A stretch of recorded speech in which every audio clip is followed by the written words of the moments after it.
porque eu preciso da minha privacidade, porque eu estou mexendo aqui no meu celular e eu não quero ter que dar atenção para o irmão que está do meu lado. Então, eu vou sentar pelo menos a 2 cadeiras de distância, porque quando o Gessé pedir para cumprimentar o irmão, eu vou estar concentrado aqui no negócio, não vou precisar cumprimentar.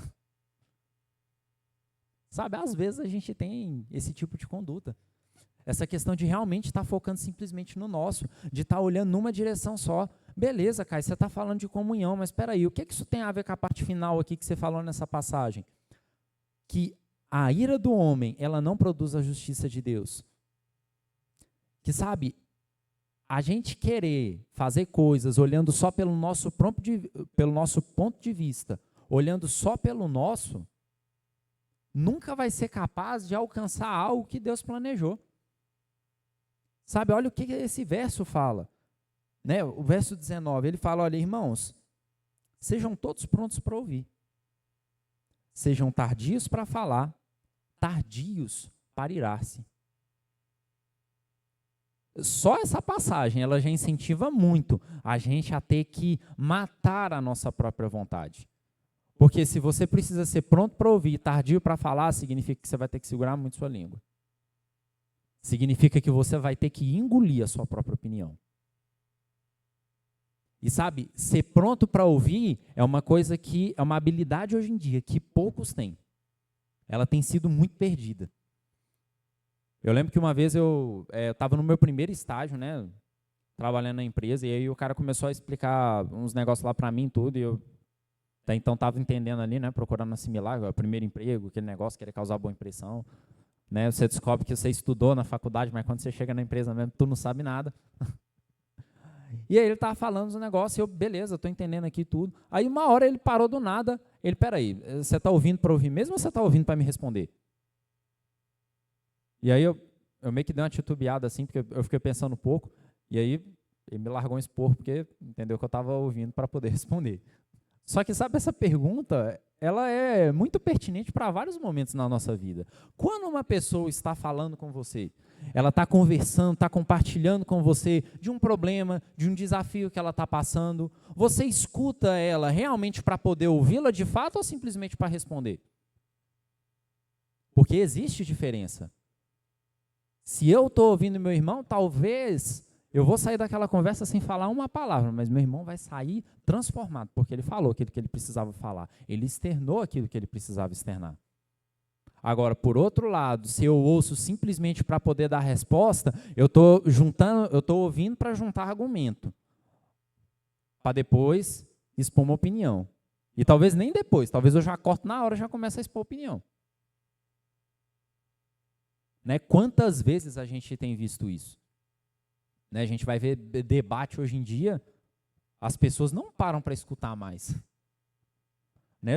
A pessoa já se levanta, já começa a cortar, não, mas mais isso e tudo. Sabe, e eu estou te falando que está acontecendo no mundo.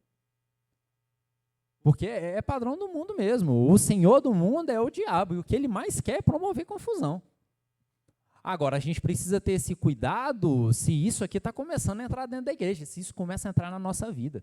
Se a gente está tendo uma conduta parecida. Amém, queridos? Sabe, a gente precisa de ter esse cuidado de não querer viver realmente olhando só o nosso. Porque se a gente vive para viver a nossa vida simplesmente para enxergar as coisas que são importantes para nós, então até mesmo aquilo que o outro precisa falar comigo, eu estou simplesmente filtrando o que é importante para mim, para o meu argumento, para a minha opinião, para poder mostrar para aquela pessoa que está errada, está pensando qualquer outra coisa. Sabe, os caminhos do homem, eles não são capazes de chegar no resultado que Deus espera, no resultado que Deus estipulou. Sabe, é por isso que esse versículo ele fala sobre isso. A ira do homem, ela não produz a justiça de Deus. E logo depois, olha só o que fala o verso 21. Portanto, livrem-se de toda impureza moral e de maldade que prevalece. Agora, o que é impureza moral? O que é maldade? Isso é simplesmente a natureza carnal. A natureza que a gente tinha antes de ser transformado. Então, a gente precisa de abrir mão disso. E aí, continua o versículo falando, e aceitem humildemente a palavra em vós implantada, a qual é poderosa para salvar a vossa alma. Então, sabe, quando a gente começa realmente a se desligar daquilo que é terreno e começa a se ligar, a se apegar àquilo que a palavra diz, aí sim a gente começa a ser capaz de realizar a vontade de Deus. E sabe, a vontade de Deus para a nossa vida é que a gente chegue num local realmente elevado, de destaque. Sabe, Deus não chamou ninguém para poder ser pequeno. Quando a gente começa a ver os exemplos nas Escrituras, né, a gente começa a ler o livro de Atos, você começa a ler o livro de Romanos, você começa a perceber quantas pessoas na época da igreja primitiva, e assim, pessoas relevantes, não que estavam buscando importância para si mesmas, mas porque estavam cumprindo o chamado de Deus, elas tinham relevância.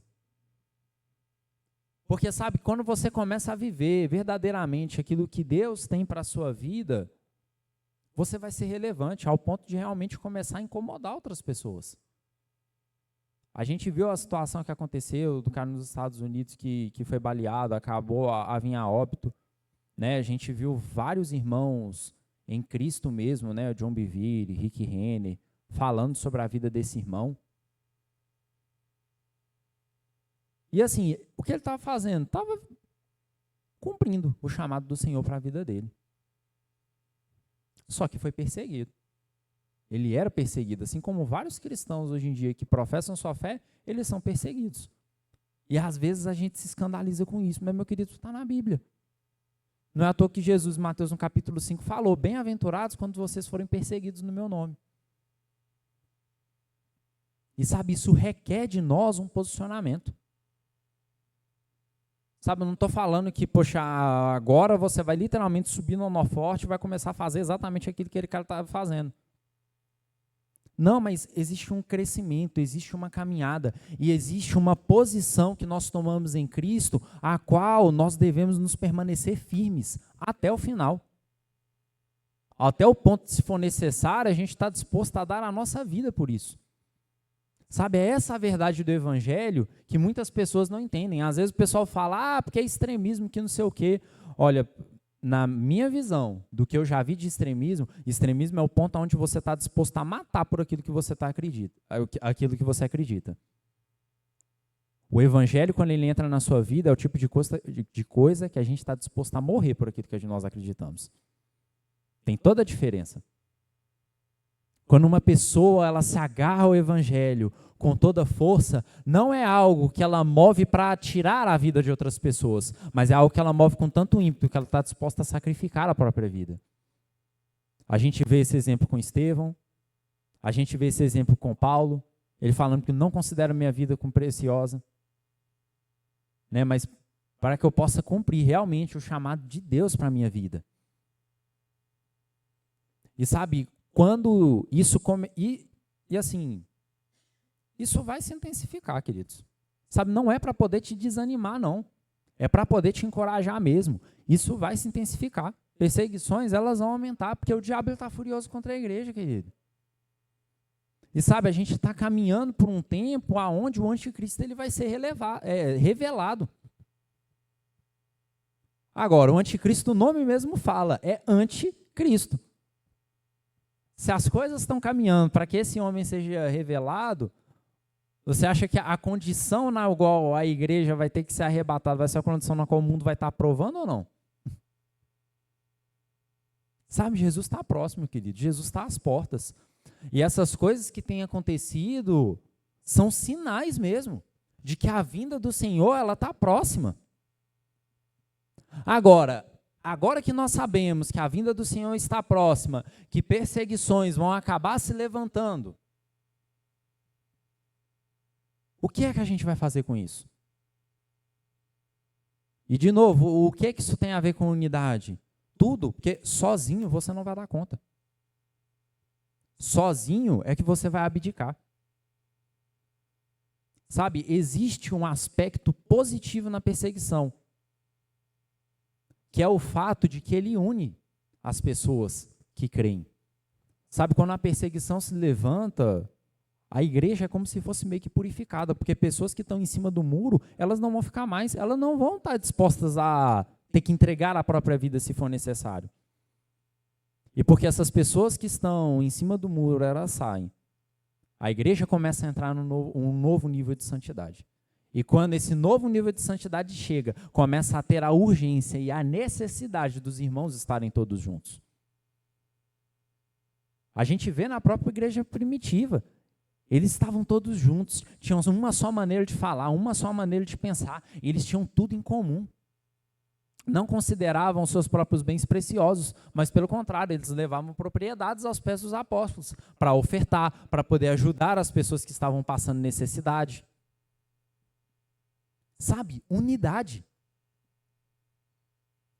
Eu acho sempre interessante isso, porque Jesus, quando ele ora pela gente, e eu queria que você fosse lá, vamos lá, João no capítulo 17.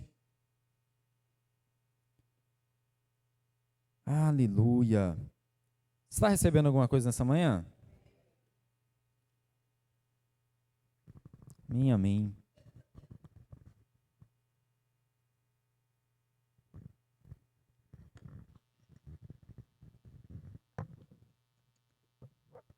João, no capítulo 17. Você chegou lá? Amém. Então, olha só o que fala aí a partir do verso 20. Né?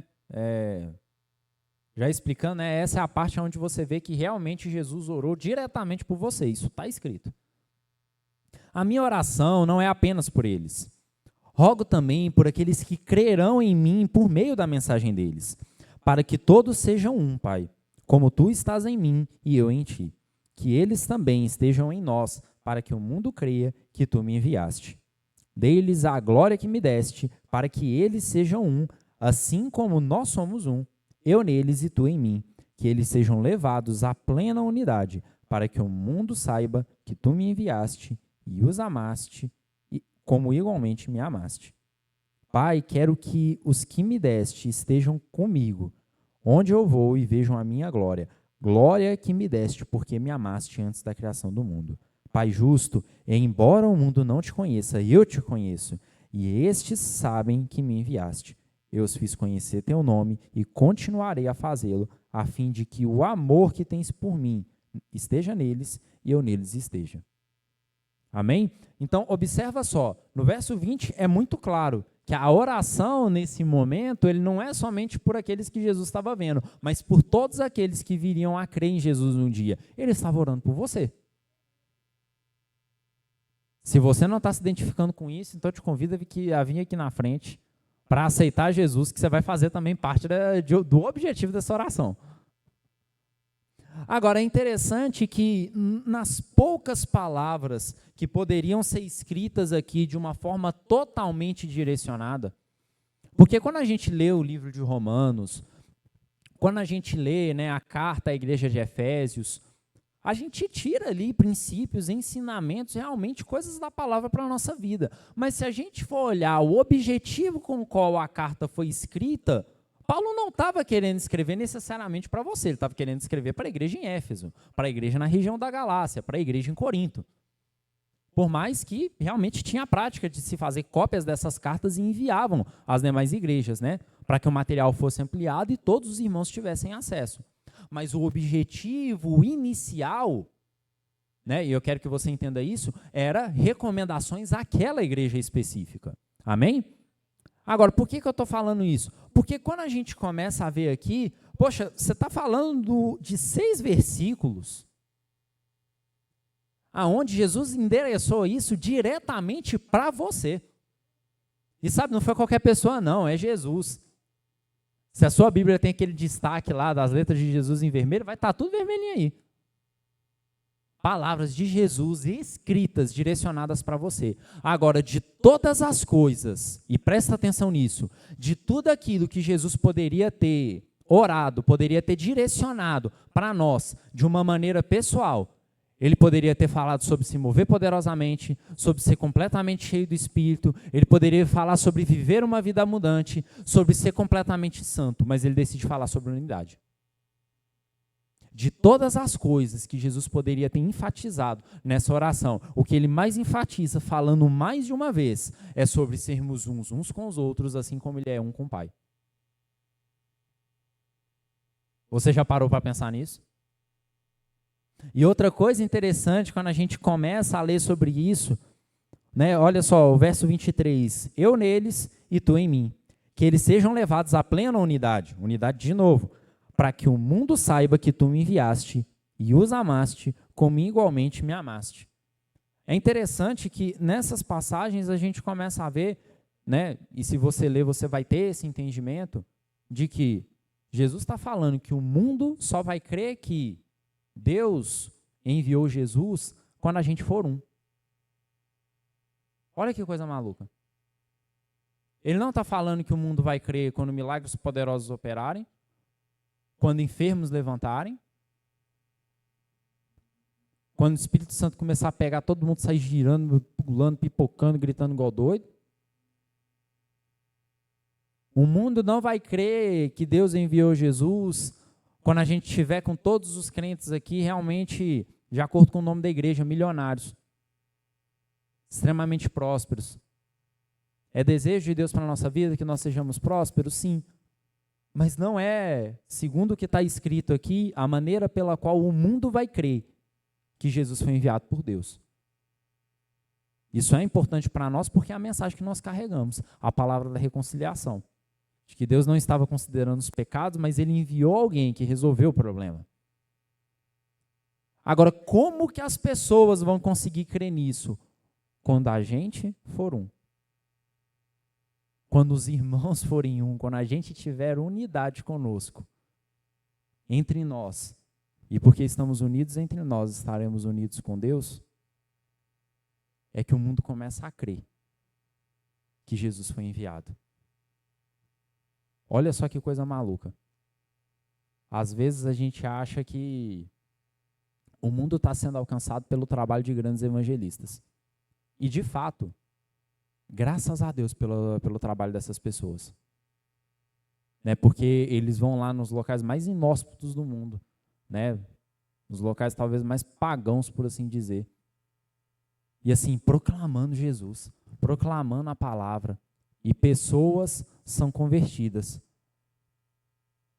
Mas é interessante que não é essa a maneira pela qual está escrito aqui de que o mundo vai crer que Jesus foi enviado por Deus.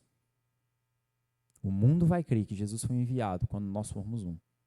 Quando nós estivermos em unidade. Mas e esse irmão que vai lá evangelizar? Meu querido, se nós formos um, essa pessoa vai estar sendo enviada e vai estar sendo abençoada por nós. Quando essa pessoa estiver indo, ela vai estar sendo carregada de oração.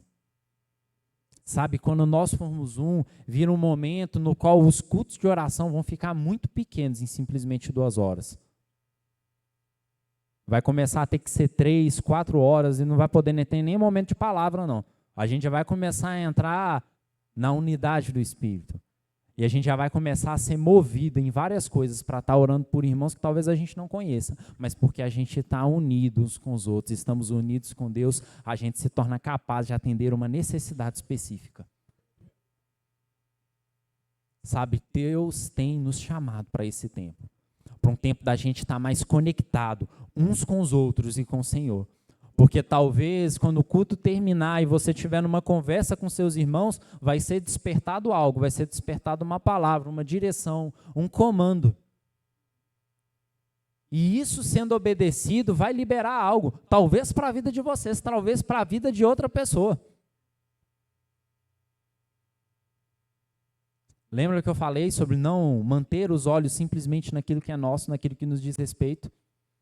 O Evangelho, ele é totalmente sobre isso. Sobre a gente não estar atento simplesmente às nossas necessidades, aquilo que a gente precisa.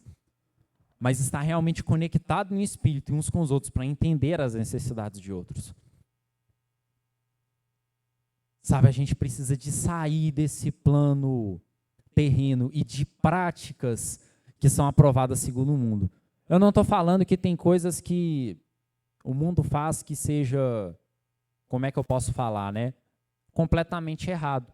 Igual o Carlos falou mesmo, né? Um ensinamento no mundo sobre economia financeira. Né? De você poupar, de você ter uma reserva de emergência, que você precisa de investir. Sabe, isso não é de todo errado. Só que se a sua confiança sobre estar suprido se baseia nisso, é aí que você está errado. Então, princípios, eles precisam ser seguidos. Mas o interessante é que até aquilo que o mundo prega de bom mesmo é o que está escrito na palavra. Não é à toa que você vê um tanto de gente ímpia que vai levantar para poder falar de chaves para o sucesso ou de segredos para a vitória e lê conselhos do livro de Provérbios. Olha que coisa. E são coisas que o Senhor ele quer ministrar a nós. Mas às vezes a gente não recebe porque a gente realmente está muito nesse plano.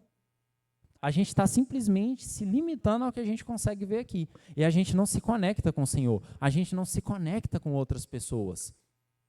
Sabe, essa questão da gente estar com uma visão limitada simplesmente no plano terreno, começa a cair por terra quando a gente começa a se relacionar com outras pessoas, com pessoas cristãs. Quando a gente começa a se relacionar com os nossos irmãos, quando a gente começa a compartilhar mais da palavra.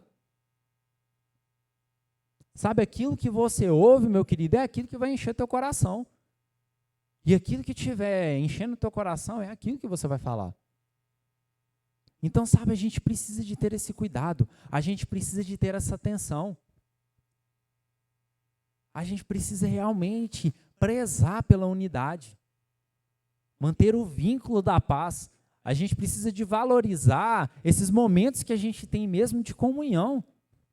Sabe, esse momento, esse ajuntamento que a gente tem aqui para poder estar ouvindo a palavra, para poder estar sendo ministrado. Sabe, é um momento e uma oportunidade que você tem onde você se desconecta. Às vezes você passou a semana inteira enfiado no seu celular. Né, eu estou com o iPhone aqui e aí todo final de semana ele pega e me dá uma notificação de quantas horas eu passei na tela. Né, ele dá uma média por dia. E sabe, às vezes eu olho, rapaz, o número que está dando aqui, eu nem percebi que foi tudo isso. É sério? Me dá uns números desse? E sabe, é muito tempo que a gente está conectado com o mundo todo, mas desconectado daqueles que estão do nosso lado. E sabe, quando você vem para cá e você se dispõe a estar ouvindo a palavra, a estar falando, cara, eu não vou pegar o celular, eu não vou mexer. Sabe, eu tenho sido muito direcionado, encaminhado por Deus mesmo, a estar trazendo mais a minha Bíblia de papel. Sabe, não é pecado você usar o tablet, não. Para estudar é fantástico. Você consegue olhar várias versões, consegue comparar. Eu mesmo tenho as minhas Bíblias no celular aqui com versões, fica bem fácil de poder manusear. Só que o problema é que no que você está manuseando, aparece a notificação. Aparece uma coisa e às vezes aquilo te distrai. E na hora que você assusta, você está no meio do culto olhando Instagram, olhando mensagem, respondendo gente no WhatsApp. E o que é isso? Você se desconectar. Você começa a se desconectar daquele que está sendo ministrado. E talvez existia uma palavra específica para poder alcançar a sua vida, mas ela não conseguiu te pegar. Não é porque Deus não queria, mas porque você estava no lugar errado. Mas, Caio, eu estava dentro da igreja, sua cabeça também estava? Meu professor de biologia sempre falava sobre isso, né? Vocês estão aqui mesmo ou só estão de corpo presente? O que é estar de corpo presente? Seu corpo está aqui, mas a cabeça está em casa, está no Japão, está na Alemanha, está em qualquer outro canto, menos aqui. Sabe, a gente tem que ter cuidado para a gente não querer vir em culto simplesmente corpo presente.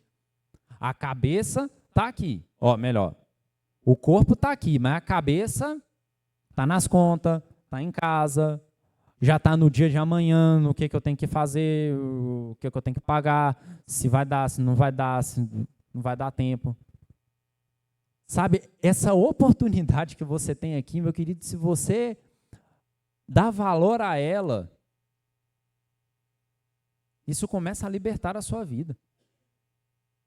Sabe, porque fora da igreja, eu te pergunto, para refletir, fora desse contexto de igreja, qual foi a última vez que você sentou para ficar ouvindo uma pessoa falando 50 minutos? A gente senta agora e a gente não consegue ficar 30 segundos. Se eu estou olhando aqui o negócio, 15 segundos que ela está explicando, está demorando demais. Passa para o próximo. Ou então está demorando para caramba, deixa eu pular para o final para ver o que é. Essa tendência, a gente não desacelera. E isso aqui é quase como se fosse um detox mesmo espiritual, por assim dizer. É a oportunidade que a gente tem de se sentar, de se aquietar, de colocar a nossa carne no lugar e de começar a ser ministrado mesmo. de ter coisas aqui que a gente vai ouvir, que a gente vai levar para a nossa semana e vai estar ali ruminando. Vai estar ali pensando. E sabe, quando você rumina sobre isso, só vai fazer sentido, né? Começa a ser revelação para a minha vida, mas a revelação, ela começa também a tocar a vida do meu irmão quando eu começo a compartilhar. E por isso também da importância da comunhão, porque vai ter momentos na nossa vida, querido, que situações vão acontecer onde a gente já vai até ter o conhecimento, mas às vezes vai precisar de ação de alguém na nossa vida. Sabe, já aconteceu vezes, eu vou falar da Aline mesmo, né? Que o que acontece, né? Eu estava passando por determinadas coisas e eu sempre falava com ela. Poxa, amor, mas isso aqui, falando a palavra, tudo, e sempre ministrando mesmo, dando um direcionamento para aquilo que ela precisava. Né? E assim, continuava com determinada situação, né? Aquela situação ela não era vencida. E aí teve um belo dia que veio na igreja aqui uma pessoa, falou exatamente aquilo que eu falava com ela o tempo todo, só que dessa vez ela pegou. E aí o negócio andou. Agora eu vou te falar como que eu fiquei me tentado a sentir. Vou até subir aqui para você poder ver melhor. Como que eu fiquei tentado a me sentir? Eu fiquei tentado a me sentir ofendido. Poxa, não me ouviu, velho. Eu falei, aí tem que vir um ministro aqui para poder pegar, para poder falar, simplesmente para a pessoa poder ouvir. Nossa, será que me escuta? Será que está me ouvindo? Será que me dá atenção? Meu Deus. A ira humana, né? Ela não é capaz de gerar o resultado de Deus. Sabe, quando chega alguma coisa para uma pessoa que você já falou, mas ela pegou. Aí que vê o questionamento, né? Que sempre fica na minha cabeça. A gente se alegra porque a palavra chegou ou a gente fica triste porque a gente não está levando crédito? Tem uma frase que meu pai colocava no WhatsApp dele, hoje ele já tirou, mas eu acho essa frase simplesmente sensacional, que é: nós somos capazes de grandes coisas, se a gente não estiver preocupado com quem vai levar o crédito. E unidade é exatamente sobre isso. A gente vai estar num ponto onde, poxa, eu vou contribuir para o dia D do Verbo Social? Eu vou. O irmão vai estar sendo abençoado, graças a Deus por isso. Mas talvez eu não leve o crédito. Né? Às vezes tem gente que fala, não, porque eu pego e ajudo por conta própria. Mas se for sondar no fundo do coração, pode ser um desejo de trazer glória para si mesmo. Por quê? Porque quando eu estou entregando a cesta, porque quando eu estou fazendo determinada coisa, a pessoa está me vendo. Então eu recebo crédito por aquela ação. Né? E a própria palavra mesmo fala, né? Se você já recebeu a sua recompensa diante dos homens, então está tudo certo. Mas sabe, existe um nível maior que está disponível para nós. E ele só vai ser alcançado se a gente estiver em unidade. Porque quanto mais os tempos avançarem, eles vão se tornar realmente cada vez mais malucos. É necessário que a gente esteja mais próximo. Não é à toa que o autor dos Hebreus, no capítulo 10, vai falar exatamente sobre isso. Não deixeis de congregar, quanto mais vocês veem que o dia se aproxima. E eu não sei se você tem percebido isso. Mas sabe, está cada vez mais próximo, querido. E é necessário que a gente esteja cada vez mais junto. De que forma? Tendo tudo em comum.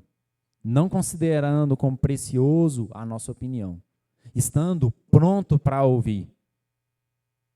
Mas assim, bem tranquilo mesmo para poder falar. Sabe, querido, às vezes esse é um engano. Tem várias pessoas que estão esperando realmente ser ministrados pela nossa vida. Mas às vezes eles estão esperando ser ministrados sem que a gente fale uma só palavra. Simplesmente emprestar os ouvidos já pode ser o caminho para poder transformar a vida daquela pessoa. Sabe, não menospreze a unção que está sobre a sua vida. A unção que você carrega, ela não simplesmente precisa que você fique falando, que você fique dando comandos para que ela comece a operar. Se a gente começa a viver uma vida onde a gente está unido com o Senhor, onde a gente está unido uns com os outros, O simples andar começa a operar a unção. Não é à toa que a gente vê no livro de Atos pessoas sendo colocadas sobre a sombra de Pedro.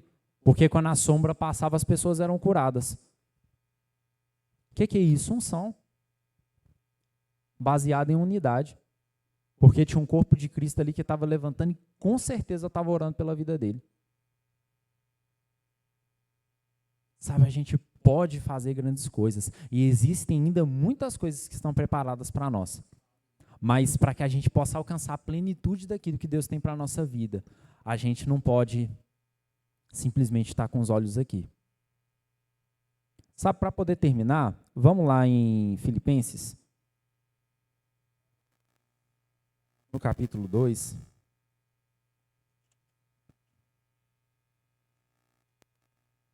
Essa é uma das passagens assim, que eu acho mais fantásticas na Bíblia, de verdade.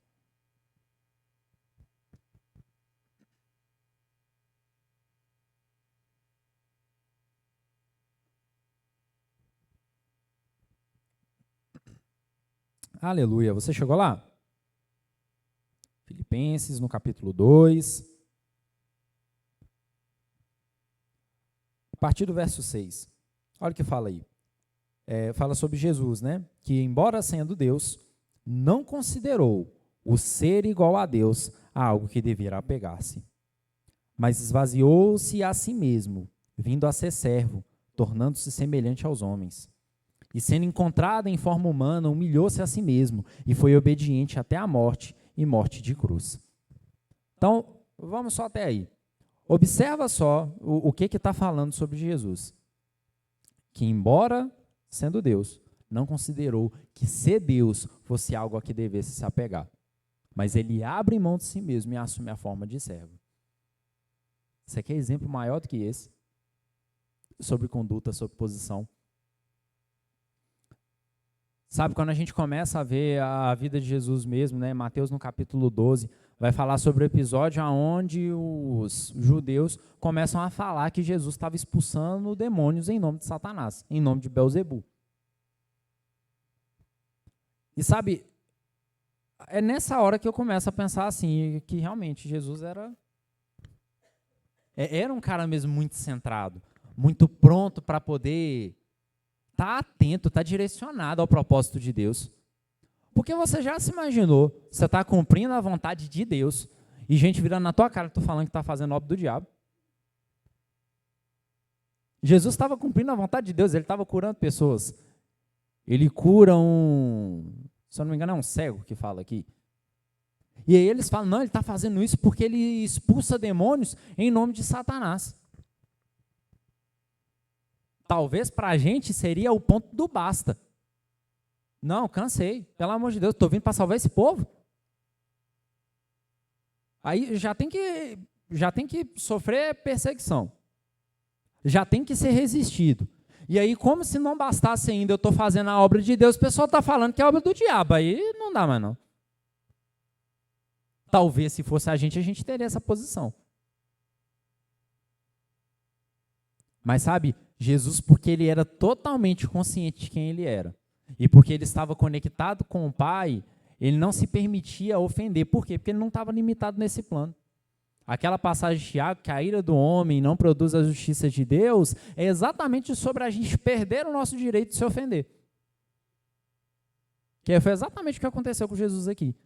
Foi ofendido ao ponto de falar, você está fazendo obra de Satanás, sendo que ele sabia exatamente a obra de quem que ele estava fazendo. Mas da mesma forma, ele não mudou a maneira dele. Ele continuou operando, ele continuou fazendo milagres, ele continuou servindo. E assim, entendendo isso, aí eu te falo para a gente ler de novo, né? Olha essa situação. Jesus tendo que passar a perseguição, Jesus tendo que ser crucificado, né? E mesmo antes do processo da crucificação, sendo caluniado de todas as formas. De que era pecador, de que era mentiroso, de que ficava falando heresias, porque ficava se igualando igual a Deus, e de fazer a obra de Deus e ser chamado de filho do diabo. Jesus ouvindo isso. Tá, esse é um relato que está aqui, mas eu imagino que isso deve ter acontecido outras vezes. Agora, com esse contexto todo, como que Jesus andava? Mesmo sendo Deus, ele não considerava que ser Deus era algo que devia se apegar. Mas antes, ele esvaziou a si mesmo. Assumiu a forma de servo. Para poder o quê? Para poder servir aos irmãos, abrindo mão do próprio ego, abrindo mão da própria opinião, abrindo mão do direito de autojustificação. Porque Jesus poderia ter dado a resposta. De falar, é filho do diabo é você. Jesus poderia ter falado, e não estaria errado. Mas sabe, Jesus decidiu abrir mão do direito de autojustificação. Por quê? Porque a ira do homem ela não é capaz de produzir a justiça de Deus. Frutos da carne, eles não são capazes de gerar resultados celestiais. Jesus, mesmo sendo Deus, ele não considerou que ser Deus era algo que devia se apegar. Todas as propriedades, todos os atributos divinos, ele não considerou que isso era mais importante do que cumprir a missão, do que assumir a forma de servo e nos dar exemplo. Agora, quando a gente está na passagem de Filipenses e a gente chega no verso 5, a gente vê um recado para a gente. Seja a atitude de vocês a mesma de Cristo. Agora, como igreja, qual vai ser o nosso posicionamento quando o mundo começar a nos caluniar? Quando o mundo começar a querer nos afrontar falando sobre coisas que a gente não faz, sobre coisas que a gente não pratica.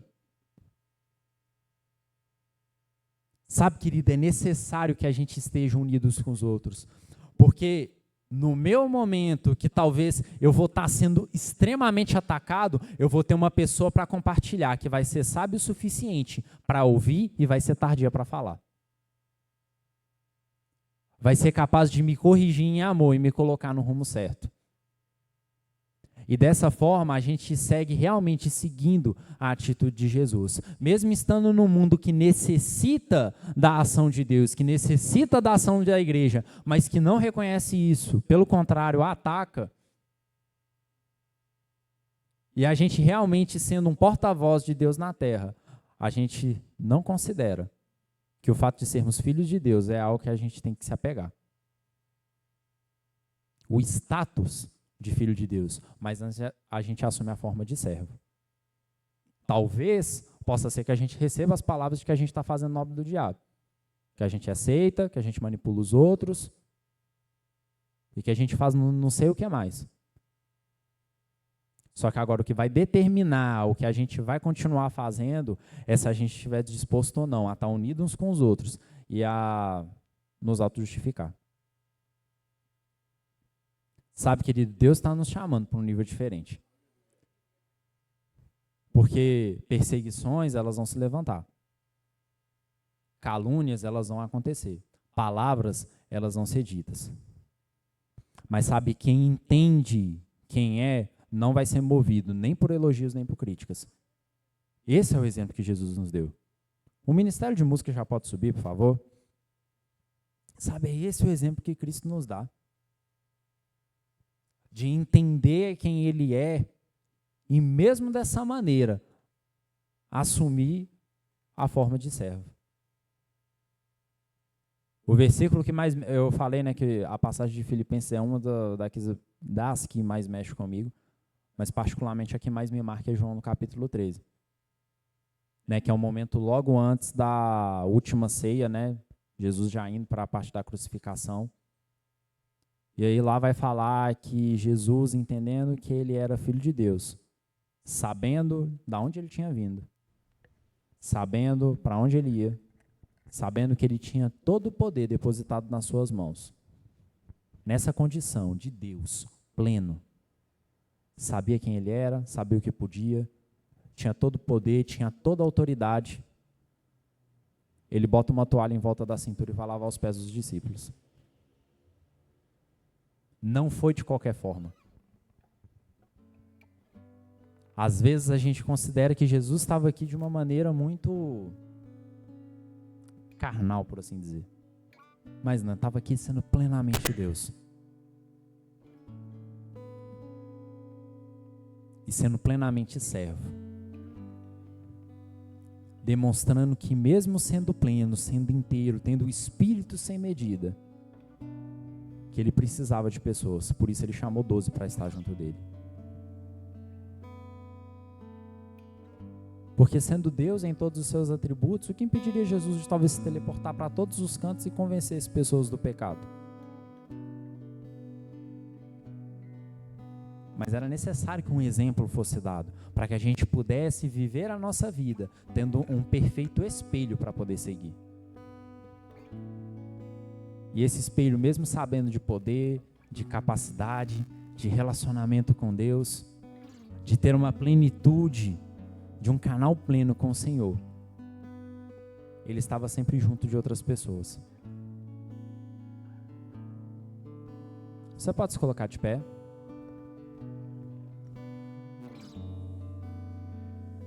Aleluia. Você recebeu algo nessa manhã?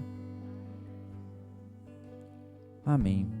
Eu queria que você fechasse os seus olhos e você meditasse mesmo sobre como você tem agido nas duas direções. Como tem sido o seu relacionamento com Deus? O teu relacionamento na vertical. E a segunda pergunta é: como tem sido o seu relacionamento na horizontal? Como tem sido o seu relacionamento com outros irmãos? Talvez você possa chegar à conclusão de que ou seu relacionamento com Deus está prejudicado de alguma forma, ou então que realmente é o seu relacionamento com os irmãos que pode estar sendo afetado. Para que a gente possa viver aquilo que o Senhor tem para a nossa vida, é necessário que a gente esteja com esses dois eixos ajustados.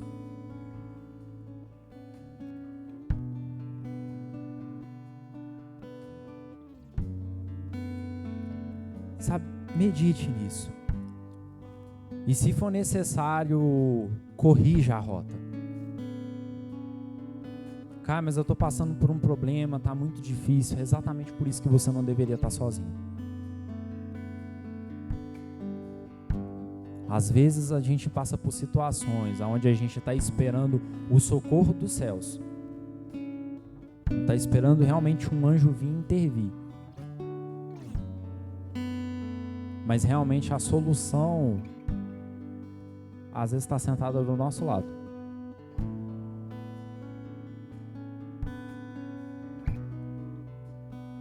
Sabe, é a gente ter a consciência de que coisas sobrenaturais não precisam ter uma cara sobrenatural. A gente espera que a intervenção divina, que é o sobrenatural de Deus na minha vida, ele acontece porque um anjo desce. Mas às vezes a solução que eu preciso é simplesmente um irmão chegar do meu lado, me dar uma palavra. Não tem nada de espetacular, mas o sobrenatural ele é dado para a sua vida. E chega a solução. Chega o recurso, chega aquilo que é necessário.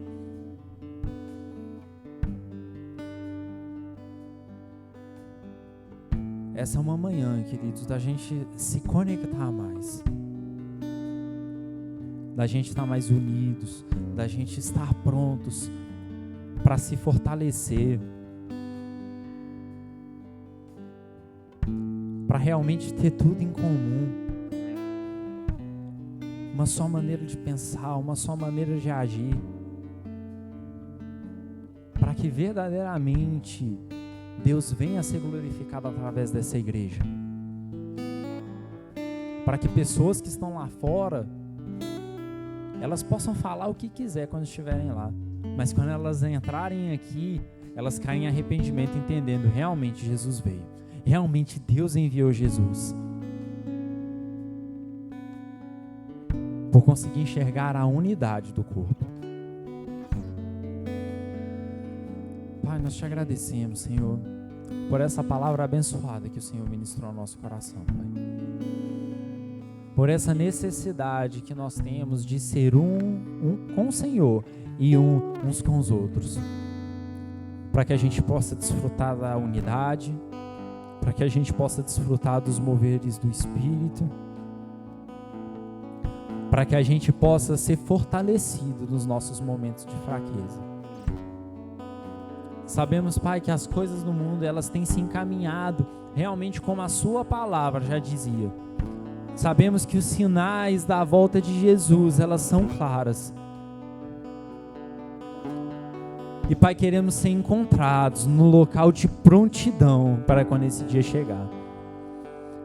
Realmente valorizando os momentos que nós temos aqui, de estar congregando, de estar juntos uns com os outros, de estarmos nos fortalecendo, de realmente termos o mesmo sentimento que houve em Ti, de mesmo sendo caluniado, de mesmo sendo afrontado, de mesmo estar sendo perseguido, não deixar de amar as vidas que estão perdidas. Nós queremos, Pai, cumprir o nosso papel enquanto igreja, de alcançar outras pessoas, de alcançar os perdidos, de resgatar vidas. E obrigado, Pai, porque sabemos que isso nem sempre vai se dar com palavras, mas pelo nosso procedimento, pela nossa comunhão, pelo amor sendo ministrado a cada abraço, a cada aperto de mão, a cada seja bem-vindo.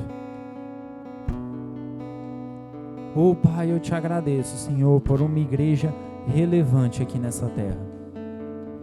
Uma igreja, Pai, que se move poderosamente em oração, que está tão conectada com Teu Espírito, que nós nos moveremos para atender necessidades de pessoas que não conhecemos, de outros ministérios que não são o nosso, mas realmente para estar conectado com o Senhor, Pai, estar conectado com a Sua visão, de alcançar os perdidos, de salvar as pessoas. Obrigado, Senhor. Obrigado pela Sua palavra, Pai. Obrigado pelo Seu Espírito. Obrigado pela unidade. Obrigado, Pai, porque nós não estamos sós. Porque podemos passar por situações, mas não estamos sozinhos. Obrigado, Jesus. Nós te agradecemos, Pai. Nós te damos graças. Aleluia. Aleluia. Queria fazer uma pergunta antes de terminar. Não sei sobre todos aqui, mas pode ser que você esteve ouvindo essa palavra e você quer fazer parte disso.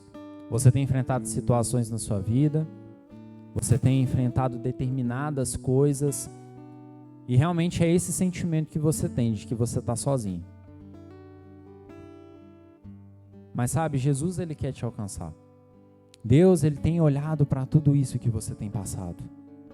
Ele tem olhado para toda essa situação que você tem enfrentado. E Ele está te dizendo que você não está só. E realmente o que se trata hoje é de um convite para que você possa fazer parte dessa família. E possa ser realmente ajudado, auxiliado de uma forma sobrenatural através da vida de cada irmão que está aqui. Ou talvez você, durante algum tempo, até esteve junto. Mas talvez por causa de uma visão mesmo de coisas para essa vida, para se alcançar, você acabou se afastando do Senhor. E gostaria de se reconciliar com Ele nessa manhã. Existe alguém que quer entregar sua vida a Jesus ou então se reconciliar com Ele? Se sim, eu gostaria que você levantasse a sua mão. Sem vergonha, sem qualquer tipo de julgamento. Sabe, todos nós estivemos no mesmo lugar onde você esteve. Alguém para Jesus nessa manhã? Aleluia. Todos salvos? Amém. Então, estamos prontos para poder viver um nível mais intenso no Senhor, em unidade. Amém? Aleluia. Então, meus queridos, vocês possam ser edificados na prática dessa palavra. Tá? Beijo no coração. Eu amo vocês. E não só eu, como todo o corpo pastoral dessa igreja, todos os líderes, nós estamos aqui disponíveis mesmo para te ajudar naquilo que você precisar. Sabe, saiba que você não está sozinho. Amém? Beijo no coração, amo sua vida.